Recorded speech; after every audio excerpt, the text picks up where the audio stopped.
दाल बाटी और चूरमा के बिना हमारी राजस्थानी थाली अधूरी मानी जाती है। पर क्या आप जानते हैं कि इस बाटी का आविष्कार क्यों हुआ, किसने किया, क्यों बनाई गई ये बाटी? इसे बनाने का पारंपरिक देसी तरीका कौन सा है और आप इसे कैसे बना सकते हैं गोबर के उपलों पर, और साथ ही में बात करेंगे इसके इतिहास के बारे में। तो चलिए बनाते हैं राजस्थानी बाटी देसी तरीके से। नॉर्मल आटे से थोड़ा मोटा आटा लेना है। इसमें अजवाइन, नमक और 2 चम्मच घी डालकर गुनगुने पानी से हमें आटा गूंथकर तैयार कर लेना है। आटा थोड़ा सख्त गूंथा जाता है बाटी बनाने के लिए। इसके छोटे छोटे गोले बना लेंगे। इस तरह से गोल गोल बाटियां बना लेंगे। इन बाटियों को सेकने के लिए हम यूज करेंगे गाय के गोबर से बने उपले, छाने या कंडे भी बोलते हैं। आपके यहाँ इनको क्या कहा जाता है कमेंट में बताना। तो बड़े से कढ़ाई में हम इन छानों को या फिर इन उपलों को जला देंगे। इन्हें जलाने के लिए आप कोई सूखा कागज, पेपर या फिर सूखी घास का यूज कर सकते हैं। दूसरी तरफ हम ये बाटियां घड़कर तैयार कर लेंगे।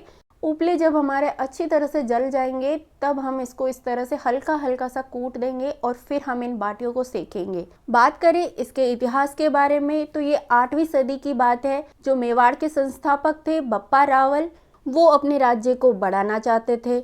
तो उसकी जो सेना है वो अधिकतर कहाँ रहती थी? युद्ध के मैदान में। जो सैनिक होते थे वो युद्ध करते थे और फिर युद्ध से आकर खाना बनाकर खाते थे। उन्हें बहुत मुश्किल होती थी, तो वो इसका कोई तोड़ ढूंढ ही रहे थे कि एक दिन अचानक से क्या हुआ, सुबह के खाने की तैयारी हो ही रही थी, आटा गुथ चुका था। अचानक से उनको संदेश मिलता है कि तत्काल युद्ध पे जाना है, तो अब क्या करें? तो उन्होंने क्या किया, जो आटा गुथा हुआ था उसके छोटे छोटे गोले बनाए और वहीं पर रेत में दबाकर चले गए। जब शाम को वो लौटे युद्ध से भूखे प्यासे, जब वो अपने आटे की लोइयों को संभालते हैं तो ये पक चुकी थी। तपती रेगिस्तानी रेत में जब पूरे दिन भर की गर्मी से ये लोइयां अच्छे से सिक चुकी थी, उधर भूख से व्याकुल सैनिक जब इनको खाए तो उनको बहुत ही टेस्टी लगी ये और उनका पेट भी भर गया। इसके बाद ज्यादातर युद्धों में ये बाटियां बनने लगी। धीरे धीरे इनको गोबर के उपलों पर बनाया जाने लगा और इसी तरह से चूरमे का आविष्कार हुआ। इन्हीं बाटियों को तोड़कर गन्ने के रस में डुबो दिया जाता था इनको ज्यादा समय नरम रखने के लिए। तो इसी से धीरे धीरे चूरमे का भी आविष्कार हो गया। आज जो हम तरह तरह का चूरमा बनाते हैं, गुड़ डालकर, शक्कर डालकर, बूरा डालकर,